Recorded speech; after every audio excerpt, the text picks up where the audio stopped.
Selamat. Luar biasa gue bisa diundang di hadapan para mahasiswa, gue seneng banget. Karena nih mahasiswa kita ngomongin tentang negeri ini dong, ya bener gak? Kemarin gue pernah stand up comedy di banyak kalangan. Salah satunya gue pernah stand up comedy di depan KPK. Luar biasa ya, dan itu sebenarnya biasa aja. Luar biasanya tuh ketika gue dapet callingan dari manajer gue, Bang, besok dipanggil KPK. Untung gue bukan pejabat ya. Kalau pejabat gue pasti paling langsung pingsan tuh hari itu. Karena bagi pejabat itu lebih menakutkan dipanggil KPK bahkan dibandingkan dengan dipanggil Tuhan. Jadi kalau ada pejabat dipanggil KPK, si itu dipanggil KPK, wah masa? Tapi habis itu dipanggil Tuhan, oh ya udah waktunya itu. Karena kalau dipanggil KPK dia bisa nyeret-nyeret temennya, makanya pejabat itu pada takut. Kalau dipanggil Tuhan dia nggak bisa nyeret-nyeret temennya. Tuhan panggil juga dong dia, nggak bisa. Emang gua KPK kata Tuhan kan.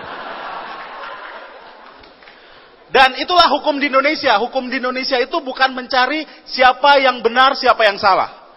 Hukum di Indonesia itu mencari siapa yang mau disalahin. Kalau lu berantem sama istri lu, kalau gue ya udah punya istri, gue berantem sama istri gue bukan mencari siapa yang benar, siapa yang salah, tapi siapa yang ngaku salah duluan. Makanya di sini cowok-cowok kalau berantem sama cewek, lu ngaku salah aja, biasanya selesai masalahnya. Ya kan? Misalnya diajak, sayang itu ada film baru kita nonton yuk, aku yang salah sayang. Itu yang terjadi ya.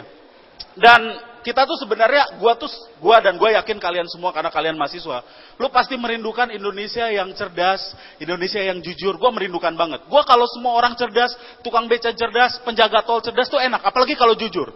Ya kalau penjaga tol cerdas dan jujur, lu bayangkan ya, orang masuk tol macet kan biasanya nanya, Pak, Mbak, kenapa macet? Ya kalau dia cerdas dan jujur, dia pasti jawabannya cerdas dan jujur dong. Kenapa macet? Kenapa macet? Bapak tahu nggak? Mobil Bapak itu masih kredit. Kredit mobil itu gampang, makanya macet. Bapak tahu, di depan nggak ada kecelakaan. Nggak ada kecelakaan. Kecelakaan itu pada sistem perekonomian kita.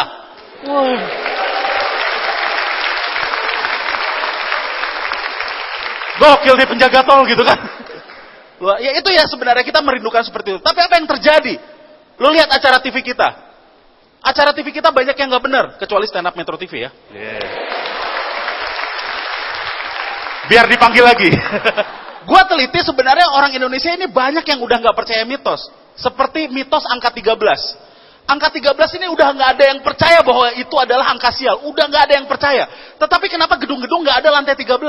Karena pemilik gedung takut kalau dibuat angka 13, lantai 13, nggak ada yang mau nyewa di situ. Sebenarnya yang nyewa juga udah nggak percaya.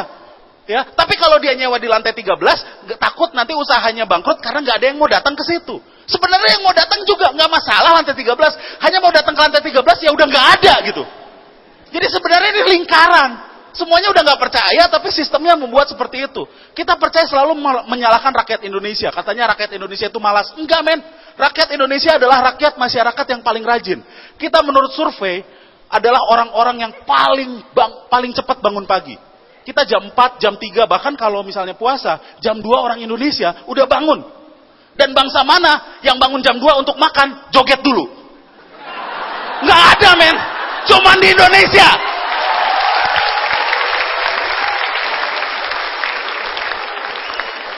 Nggak ada lu mau makan, hehehe, nggak ada men, cuman di Indonesia. Dia kita adalah orang yang rajin. Tetapi kenapa bangsa kita seperti ini? Ini karena masalah sistem. Orang Indonesia kalau pergi ke Singapura, mereka ikut disiplin. Di Singapura ada aturan makan permen karet lu didenda $500 Singapura. Hampir 5 juta dendanya lu makan permen karet doang. Dan orang Indonesia nurut, nggak makan permen karet selama di Singapura. Berarti orang Indonesia bisa diatur dong. Kalau sistemnya benar. Dan orang bule kalau datang ke sini ikutan kacau, mereka ikutan nyogok, mereka ikutan ugal-ugalan naik motor. Gue pernah ke Bali. Ke Bali ada motor, wah nyerimpet gue, gue kaget kan. Dasar lu orang Indonesia, dia buka helm. Orang bule men. Jadi orang bule kalau di sini juga ngaco. Dan kita tuh selalu menyalahkan teknologi, karena ada teknologi. Ini nih, anak-anak SMP pada bikin video mesum. Sebenarnya yang disalahkan tuh bukan teknologi. Karena gue yakin orang Indonesia atau orang di seluruh dunia udah mesum dari dulu. Hanya nggak di depan kamera. Betul nggak? Gue yakin kalau kamera digital itu ada di zaman Ken Arok, pasti ada Ken Arok sama Ken Dedes 3GP, pasti.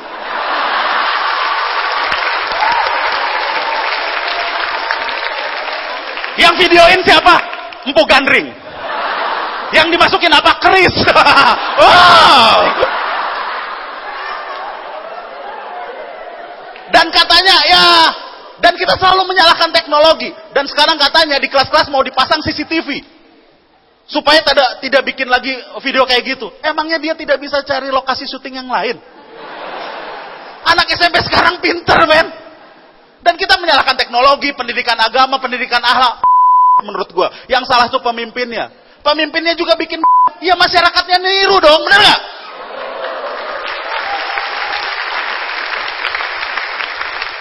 Apalagi untuk laki-laki. Laki-laki kelamin itu seperti punya otak sendiri, punya kebijakan sendiri. Dia itu seperti perusahaan dalam perusahaan, negara dalam negara. Jadi kalau lu Itali, dia tuh Vatikan. Dia punya kebijakan sendiri.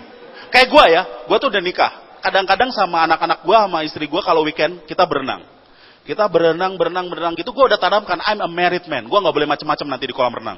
Tapi kalau ada cewek seksi lewat pakai baju renang, gue bilang, I'm a married man. Dia bangun sendiri. Dia punya kebijakan sendiri. Pemberontak. Separatis. Sama gue Semi.